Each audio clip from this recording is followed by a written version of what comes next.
Hello there. On this video today, I'm going to be talking about what karma is and how you can work to better facilitate a good relationship with it. If you like this video, please subscribe to my channel. I post videos like this every week on Ayurveda, Vedic astrology, and other topics to help you up-level your health and your life. So I just want to start by saying that it is said in India that even the gods don't understand karma. So what I'm going to give you is just one woman's perspective on the topic after being completely obsessed and thinking about it pretty much every day for about a decade. First of all, it's important to realize that karma is essentially the law of cause and effect. So this is kind of straightforward physics. When we do something, there is a consequence or an effect of that action. And when we talk about it in the Indian perspective, we're talking about over multiple lifetimes.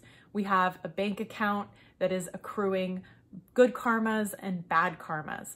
And what a good karma is versus a bad karma is a little bit complicated. Of course, we shouldn't steal or kill or do any of those things. Those are kind of built into the framework of Indian spirituality. But it's also important to know what we should be doing. And it is a good karma to do what we should be doing.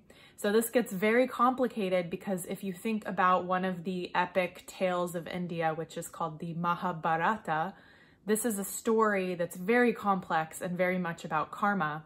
And in it, one of the key players, Arjuna, actually has to kill his guru. And this is a huge karma in India. It's said to be one of the 3 things you cannot recover from in your lifetime. So Arjuna is actually a really good person, and he's very conflicted because he's on one side of a war and his guru is on the other.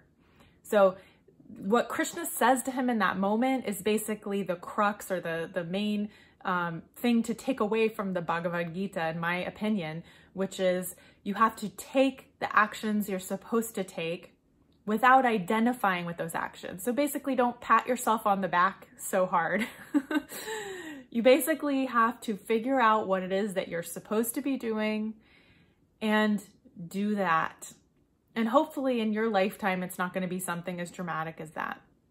And that doesn't mean that there's justification for people hurting other people to get their agenda across. I would argue most of the time, most of us, including myself, are completely possessed by neuroses and things that get in the way of us really knowing what it is that we should be doing in a given moment. So all of us are performing karmas all the time. That is what it is to be a human being. There's no way to come down here and basically make no karmas. I mean, there's one really extreme example, which is the Jain sect in India. They are more extreme with their asceticism. For example, a Jain monk or nun has to sweep their path as they walk so that they don't step on any creatures. So if we had to do this, it would require us to be really, really, really focused on every single step. And this is a lot. Most of us are stepping on ants in our day-to-day life and doing other things that we are not even that aware of that do produce some amount of karma. So when I'm looking at a birth chart, I'm looking at the karmic map of a person. And there's different types of karmas. And I don't want to get you confused by talking about all of those, but suffice to say, there's karmas that are more stuck in quality.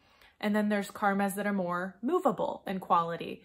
And when we see things that are more stuck, we want to take remedial measures to kind of work with that karma so that we can tolerate and so that we're strong enough, our foundation is strong enough to move through that karma and not let it destroy us, either mentally or physically, right? Sometimes, on the other hand, there's movable karmas where there are remedial measures we can do to reduce them significantly so they're not going to have as much impact on us. And I'm not talking about not having to deal with karmas because, unfortunately, as my teacher's teacher, the Agori Vimalananda, said, lots of people like to make karmas and then not pay for the debts. We all have to pay for the debts, whether we like it or not. And we have to be with reality of those debts, or reality will come to be with us.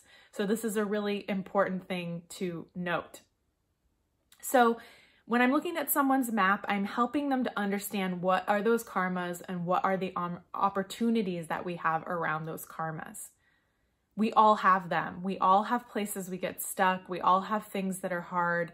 And hopefully too, we have good karmas to experience. Most of us do. It's usually both. Nobody comes in here with just like a flaming horrible plate full of crap karmas.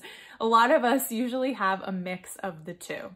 So it's good to know where the areas are more challenging. Often we already intuitively know, right? A lot of my clients will come to me and they'll say, this is an area that's hard for me. And then we talk about it and we talk about how the karmas look. And sometimes it's just a matter of timing, right? So maybe the karmas are not so good at the moment, but maybe there's improvement or maybe there's remedial measures that need to be taken.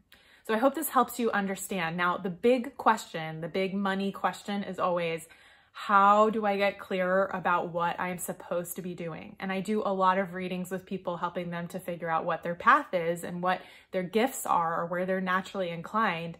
So that can give you some clue. But the real work is for all of us to cultivate a quietness, cultivate a practice that helps us to tune in to our own inner wisdom. And we have to do this every day. This is why Ayurveda talks about dinacharya, daily routine. This is the cornerstone. This is what I talk about all the time. And the reason this is so important and the reason why I encourage you to do it first thing in the morning is because we are cultivating space in our mental capacity. We are cultivating creative mind states. We're cultivating repatterning mind states. If we go from inert, which is asleep, right, to decision making, which most of us do, we are just going right through those two periods of brainwave activity, the theta state and the alpha state. And that's where all the juice is, everybody. That's where we rewrite our patterns. That's where we reduce our neuroses. That's where we generate creativity and imagination and vision and dream. So this is really important for the human spirit, because if we don't have this time and we're going straight to making decisions, like if you wake up and you look at your email right away, please stop doing that. I am included, like I'm really working on this myself, because sometimes I get excited to see like, oh, you know, how many views did I get on that post or whatever. But this is really not important, okay? We need to cultivate our mind right first thing in the morning, because the other key piece of this is we reduce our stress hormones, which reduces stress overall in the body first thing in the morning. But we also reduce resentment. So I don't know about you, but if you feel like you wake up in the morning and you're suddenly having to do all these things, it can build up resentment, because honestly, that's not what humans have always done. We've always had time for like daydreaming, creativity, breathing, yoga, meditation. These kinds of things are really good for us to break free from resentment. So cultivating that quiet space is really important so that we know truly what we want to be doing, what we should be doing, more to the point, because then we can hear that quiet voice, and that's our intuition. The more that we're able to follow that, the more we strengthen that muscle, the more clear we get. Meanwhile, it's also really helpful to do something to help us actively with our neurotic patterning. We all have it.